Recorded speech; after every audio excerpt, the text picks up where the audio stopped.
Olá, boa tarde.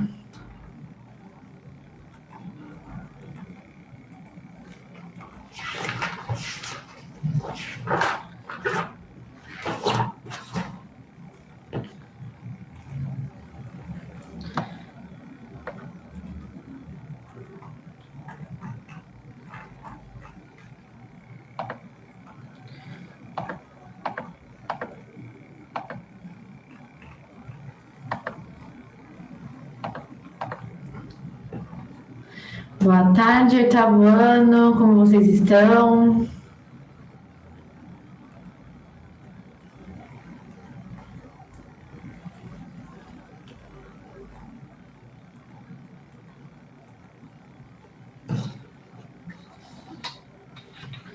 Ai,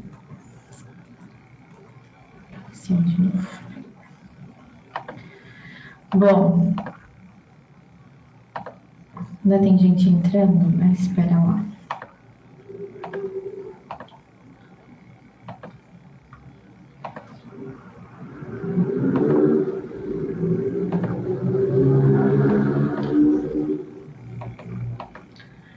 Oi, Lorenzo. A prova do segundo bimestre é da apostila 2. Tá bom?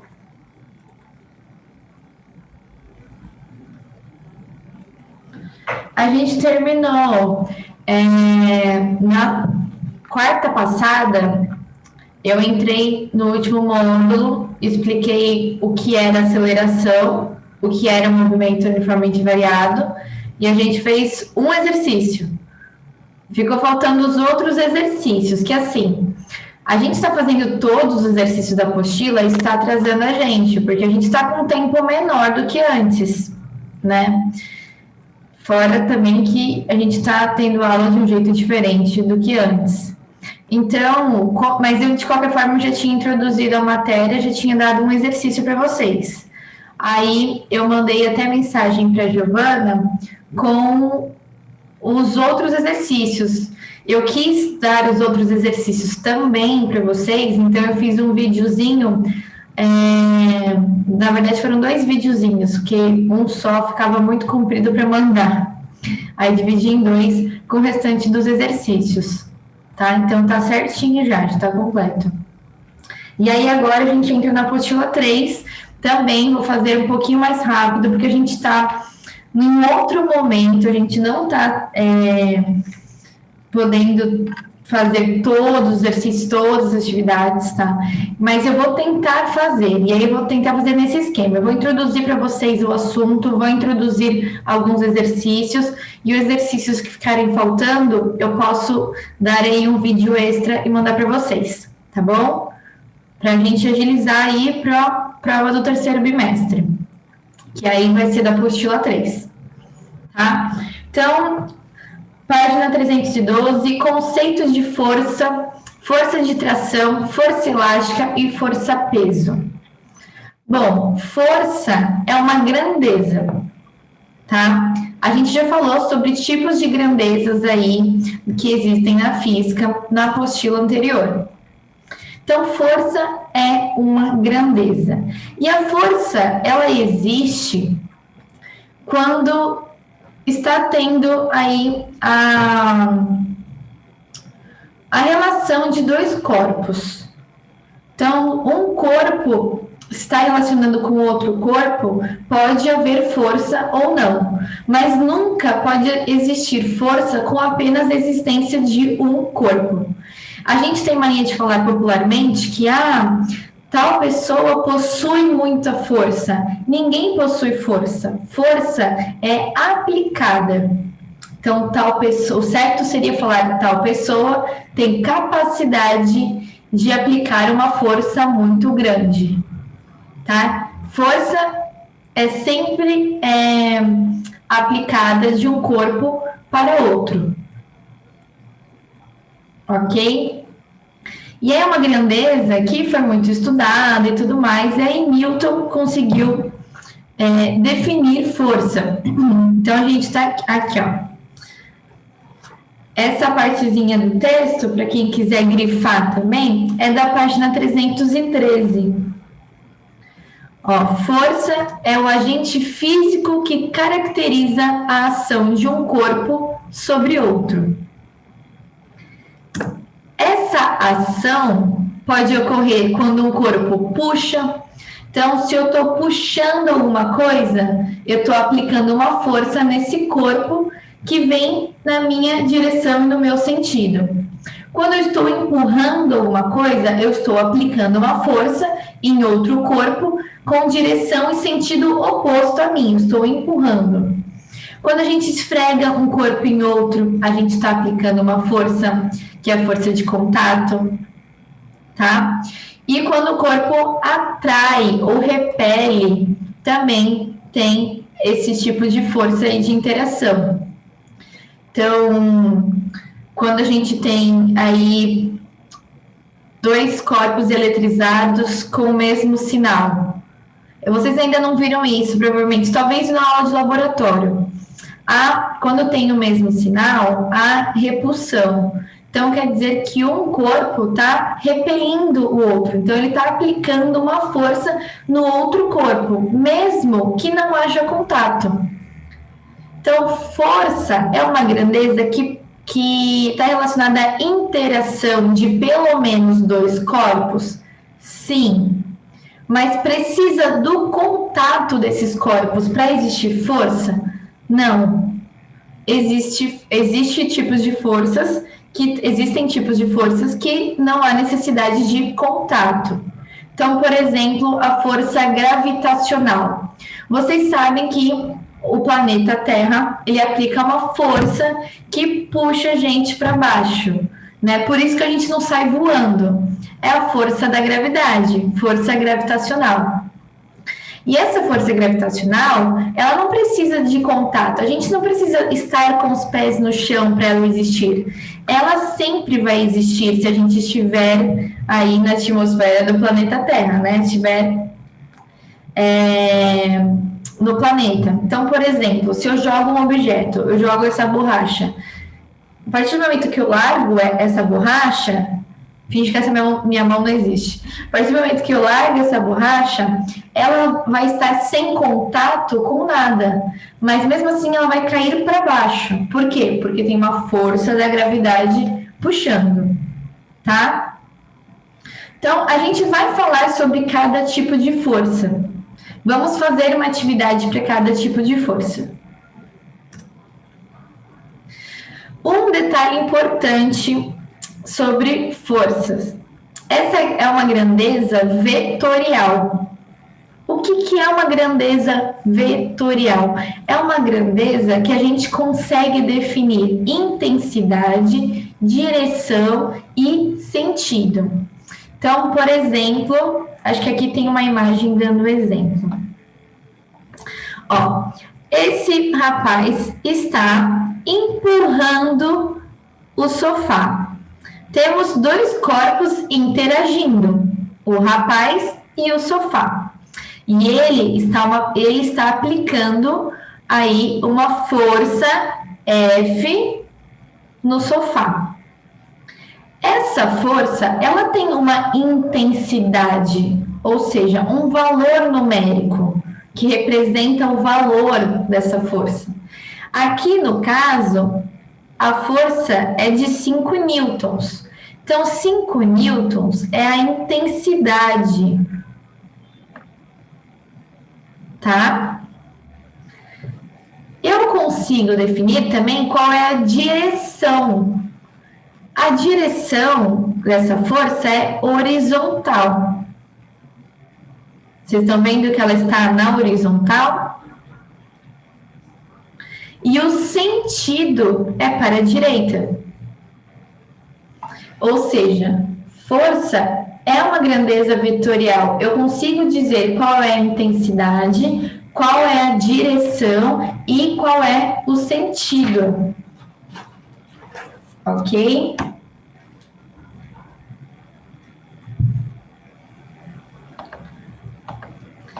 Um detalhe importante. Aqui tá falando, ó.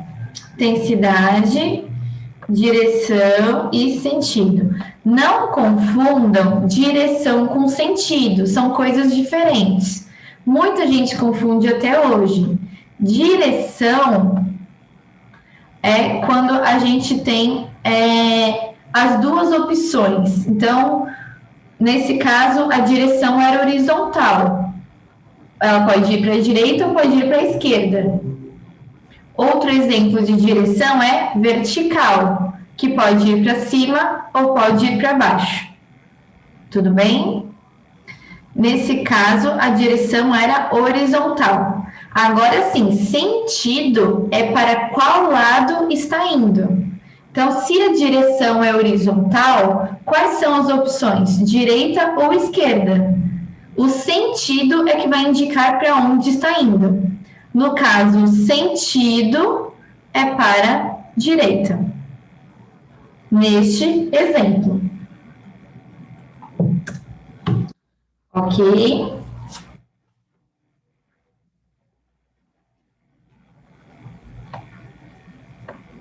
Tudo bem, gente? Se alguém tiver dúvida, pode mandar mensagem.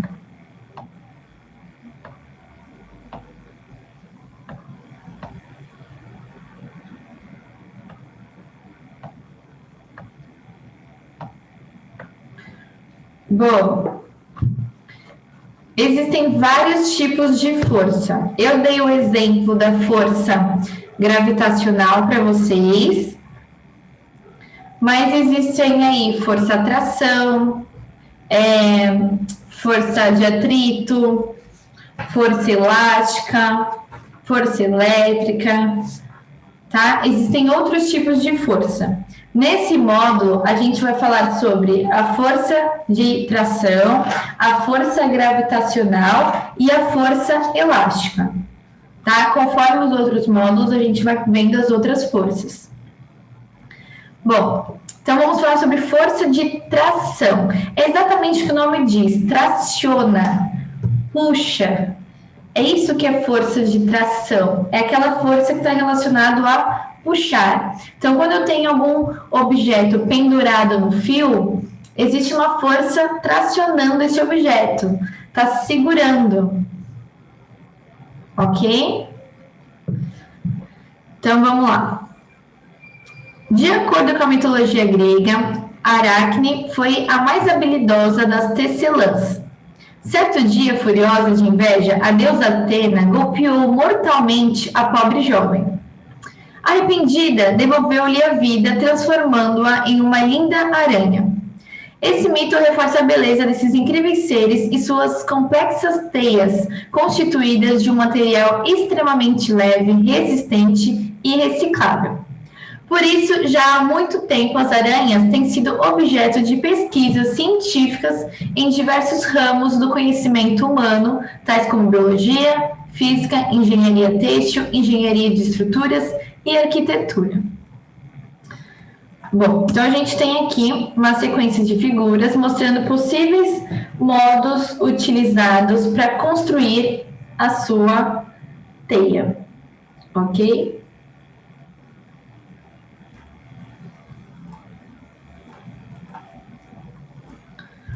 Então, olha só, figura 1, ela começou aqui, puxou para esse, depois ela desce, e aí prende outro fio. Então, tem uma sequência de figuras mostrando a construção da teia da aranha, de uma aranha.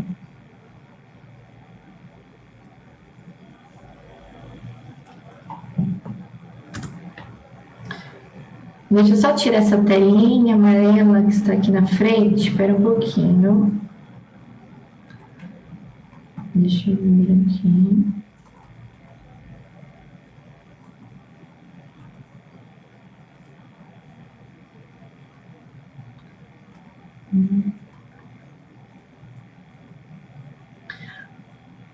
Bom, observando mais atentamente a figura 4, é possível perceber que a aranha e os dois galhos puxam o nó central da futura teia por meio de fios.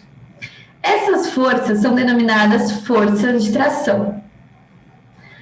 A figura e a tabela seguinte caracterizam de modo complementar as forças T1, T2 e T3. aplicadas respectivamente pela aranha, pelo galho da direita e pelo galho da esquerda no nó central da teia através dos seus fios. Então, se vocês olharem na figura 4, tem essa figura 4 é essa aqui, ó. Deixa eu voltar para vocês verem. Essa figura aqui, ó. Estão vendo que essa nova teia aqui, ela tá pendurada por essa teia que está presa nesse galho e pendurada nessa teia que está presa nesse galho. Certo? O que a gente vai precisar fazer? A gente vai ter que, ó, a gente tem que completar a figura e a tabela, tá? As informações da tabela e aqui na figura, a gente vai desenhar a força T1, tá? Ou seja, T1 é essa teia aqui, ó. Olhem meu mouse, por favor.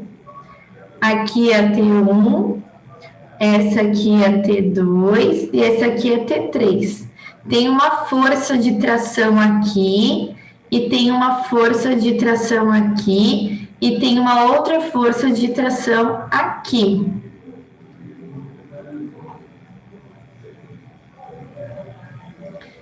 Está feita apenas a força de tração 2, feita a força de tração 3, falta a gente desenhar a força de tração 1.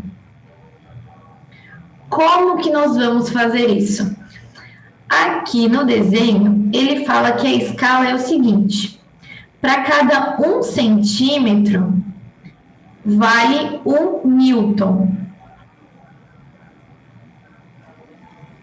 Ok?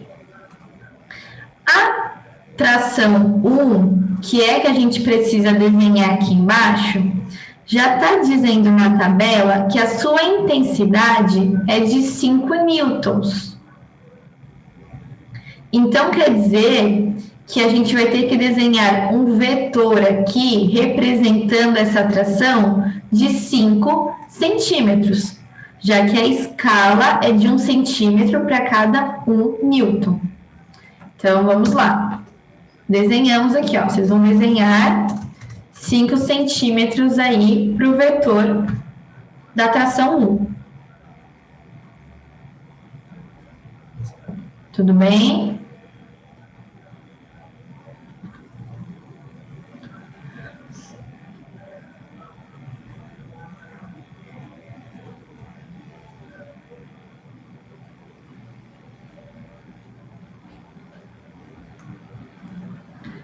E aí, a gente vai ter que agora completar a tabela. Qual que é a direção dessa força aqui?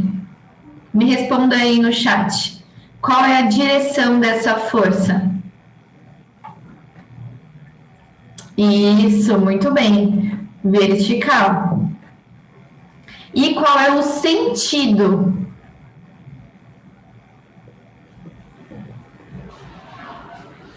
Muito bem, para baixo. Isso mesmo. Agora, a gente vai falar sobre a tração 2, que é essa.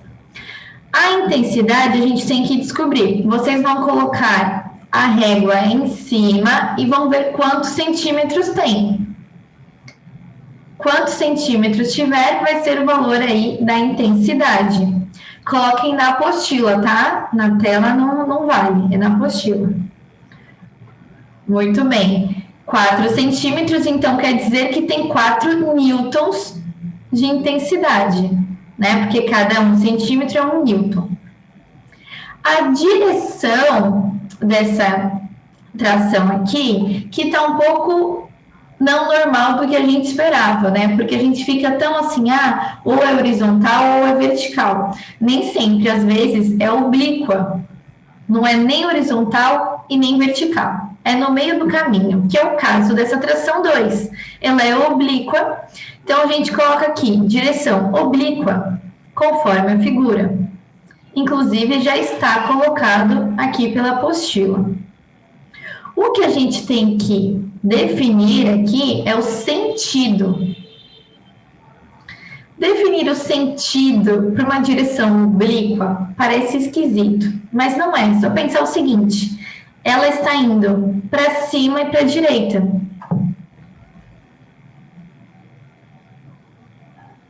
Ok?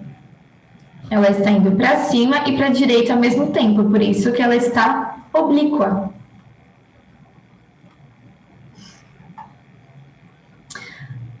Agora, a tração 3. Qual a intensidade da tração 3? Perdão. Muito bem, 3 newtons. E qual é a direção?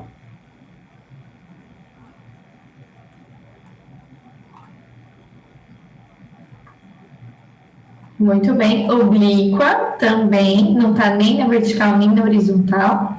E o sentido já foi dado, para cima e para a esquerda. Para cima e para a esquerda. Ok? Tração, então, é sempre aquela força de puxar. Tá?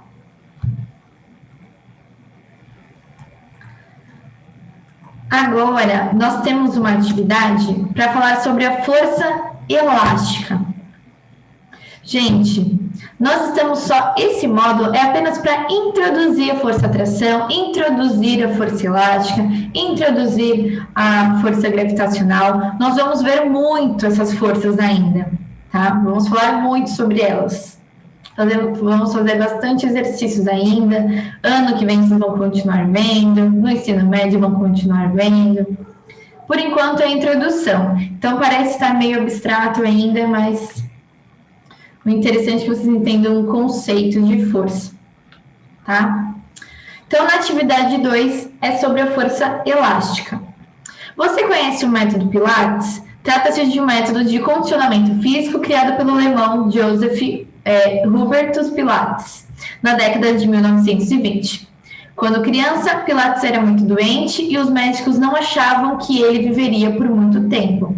Afinal, ele sofria de raquitismo, asma e reumatismo. Filho de um pai atleta e uma mãe naturopata, Pilates resolveu estudar por conta própria medicina oriental, anatomia, fisiologia humana e yoga. Sua expectativa era tentar criar um método de condicionamento físico para melhorar a sua própria saúde. Sua determinação foi tão grande que Pilates se tornou atleta, trabalhou como artista circense e como professor de defesa pessoal. Sua saúde melhorou tanto que ele faleceu com mais de 80 anos. Atualmente, milhões de pessoas no mundo todo são adeptas ao método Pilates.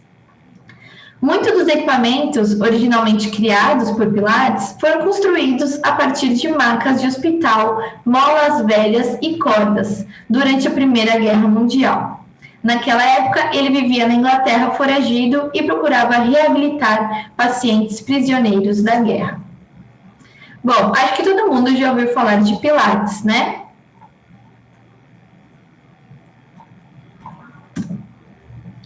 Mas por que a gente está falando Pilates? Porque muitos exercícios aí de Pilates precisam de molas para poder funcionar. E aí que entra a força elástica, tá? Então, olha só. O equipamento utilizado na imagem permite que o usuário fortaleça, alongue e aumente a resistência de diversos grupos musculares. A força com que o paciente puxa a mola é denominada força elástica. Suponha que o paciente da imagem anterior realize 2 séries de exercício, como mostra a figura seguinte. Gente, a força de tração, vocês viram que é quando aí para puxar aí alguma coisa. Força elástica é a força que está associada a elásticos e a molas. É aquela força que se a gente aplica uma força numa mola, a mola não tende a voltar ao seu estado natural, que é o modo que ela está relaxada. Então, olha aqui, ó, a mola, ela está relaxada. Não tem nenhuma força elástica sendo aplicada nela. Ela está relaxada. A partir do momento que a gente puxa a mola, a gente está aplicando uma força elástica nela, tá? E aí, puxando essa mola, faz com que ela se deforme, que ela saia do estado natural dela e aumente. Então, olha só que interessante. Nessa primeira situação, a força elástica foi de 100 newtons e fez com que ela deformasse 20 centímetros, 0,2 metros. Ok? Na segunda situação aqui, foi aplicada uma força de 200 newtons. Vocês podem ver que a deformação da mola foi maior. Foi de 0,4 metros, 40 centímetros. Tá? Então, esse X aqui é a deformação da mola. O quanto que ela aumentou aí em relação ao seu modo relaxado. Tudo bem?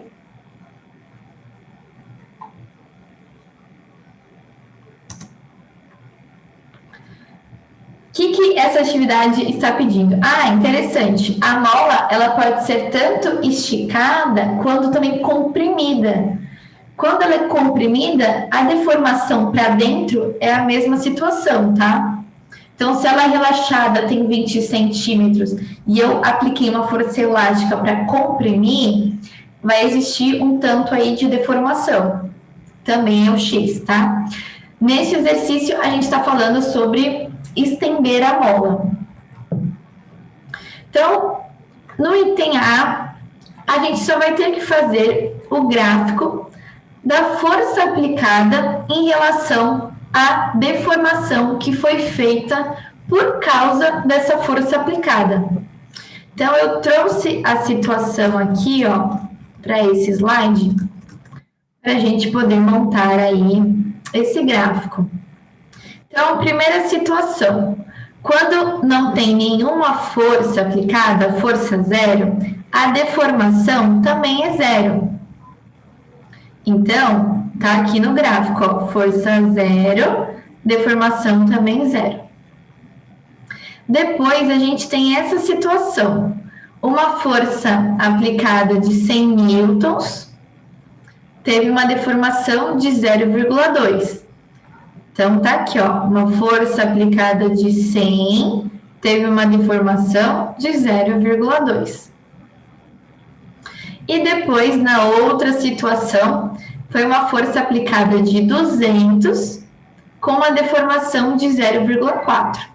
Então, a gente vem aqui, ó, força de 200, com uma deformação de 0,4.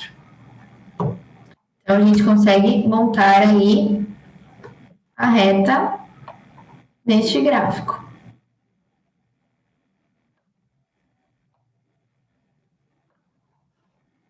Ok? No item B, ele está pedindo para a gente obter essa constante de proporcionalidade. Vocês concordam que, ó, está sendo proporcional? A nossa reta aqui nos indica que a força com a deformação é proporcional. Certo? Então, se é proporcional, existe uma constante de proporcionalidade. Certo? Então, tá aqui, ó, a constante de proporcionalidade vai ser a relação entre a força elástica e a deformação. Aí, para encontrar essa constante, vocês podem usar qualquer informação do gráfico, porque é a mesma constante, né? É uma reta aqui. Então, vocês podem fazer 100 dividido por 0,2 ou 200 dividido por 0,4. Ou vocês podem vir aqui, ó, 300 dividido por 0,6. Tanto faz, a constante vai ser sempre a mesma, porque é uma constante. Certo? É um valor que se mantém. Eu escolhi fazer com o 100 com o 0,2. Tá? Então, quando a força elástica é 100 newtons, a deformação é 0,2 metros, 100 dividido por 0,2, a gente tem 500 newtons por metro. Por que newton por metro? Porque o newton é da força elástica e o metro é da deformação. Então, newton por metro. Essa é a constante elástica desta mola. Cada mola tem a sua constante elástica. Ok? No item C, ele está pedindo o seguinte. Suponha que a mola relaxada seja de 1 metro. Qual vai ser o tamanho da mola se for aplicada uma força de 300 newtons? Bom, o comprimento da mola com essa força aplicada vai ser 1 metro, que é o tamanho dela relaxado, mais o tanto que ela vai deformar. Certo? Então, por exemplo, ó, nessa segunda situação aqui, se ela relaxada tem 1 metro e a deformação é de 0,2 com essa força de 100 newtons, quer dizer que a mola fica com 1,2 metros. Com uma força de 200, a mola aqui fica com um tamanho de 1,4. Tá? É sempre o tamanho dela relaxada, mais a deformação. Então, para a gente definir o comprimento dessa mola, com essa força aplicada, a gente tem que descobrir primeiro quanto que ela vai se deformar. E aí, vai ser fácil. Vocês podem olhar pelo gráfico. Olha só, uma força de 300 newtons, tem uma deformação de 0,6. Ou vocês podem fazer a continha aqui, ó. A constante elástica não é igual a força elástica sobre a deformação? A constante elástica dessa mola a gente já tem, ó, a gente calculou no item B. A força que está sendo aplicada agora é de 300 newtons. O X é a deformação, que é o que a gente quer descobrir. Então, a gente troca aqui de lugar. A gente vai ter 300 dividido por 500, que dá 0,6. Vocês viram? Foi exatamente o mesmo valor do gráfico. Então, muito bem, a gente pode substituir aqui, ó, x por 0,6. Entendeu? E aí fica 1 mais 0,6, 1,6 metros.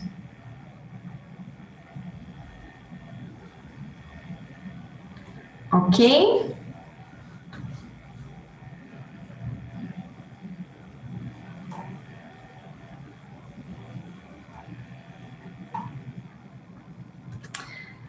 Aqui tem uma conclusão sobre a força elástica.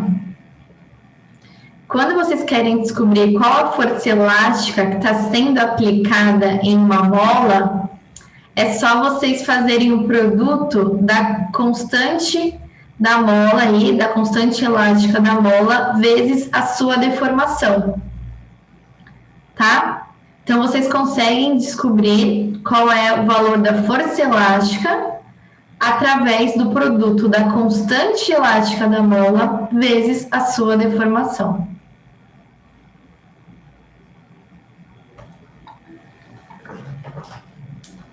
Ok.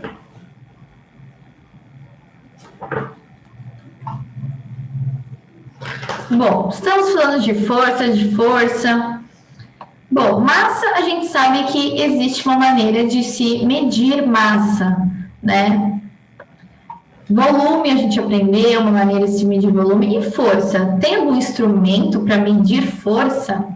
Tem. Nós já comentamos sobre ele também, quando a gente estava falando sobre grandezas físicas, que é o dinamômetro, tá? É um instrumento que consegue medir força. Bom, há vários modelos de dinamômetros, os mais antigos para os mais tecnológicos aí. Só que o mais simples deles é constituído por uma mola associada a uma escala de registros de intensidade. Então, basicamente, a gente pendura algum corpo nessa mola e nesse gancho, e aí vai indicar qual é a intensidade em newtons do peso aí desse corpo, tá? Eu acho que vocês já viram isso no laboratório, não tenho certeza, na aula de laboratório. Acho que não. Mas provavelmente vão ter a oportunidade de ver aí esse dinamômetro. Ele não é muito comum, a gente usa sempre a balança e tudo mais. Porque força é um valor que a gente consegue calcular sem ter um instrumento só para ele.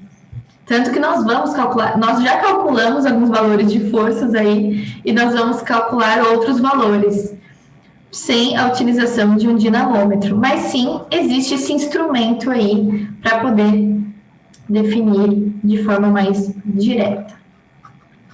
Então, a gente falou da força-atração, a gente falou da força elástica, e vamos falar sobre a força gravitacional ou peso.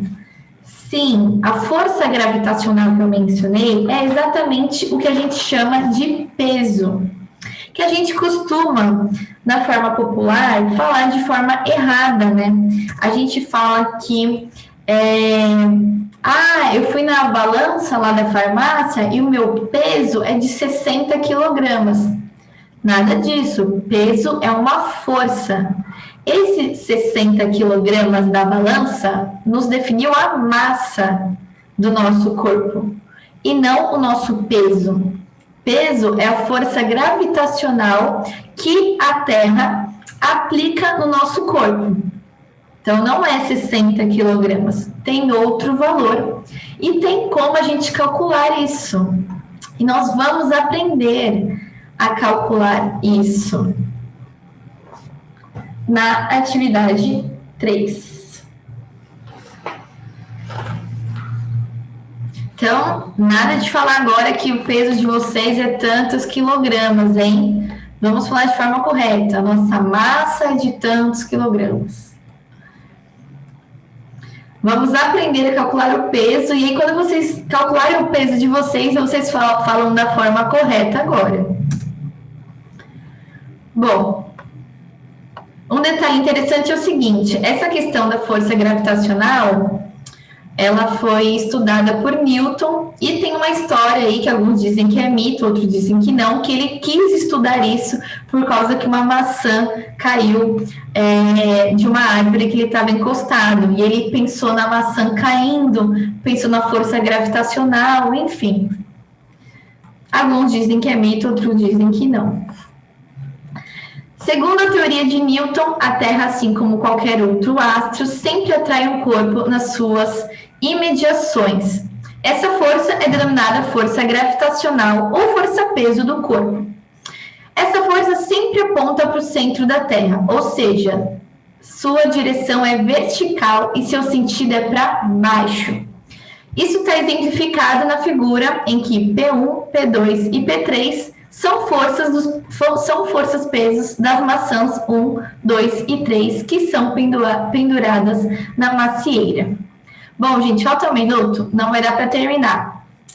Mas vamos fazer o seguinte, eu vou terminar essa atividade 3, que é a última que falta desse módulo, e mando para vocês um videozinho, tudo bem? Mas já introduzimos e tudo mais, só vou terminar e mando para vocês em vídeo. Se vocês tiverem dúvida, é só falar. Ok? Até mais, gente. Fiquem com Deus. Até semana que vem.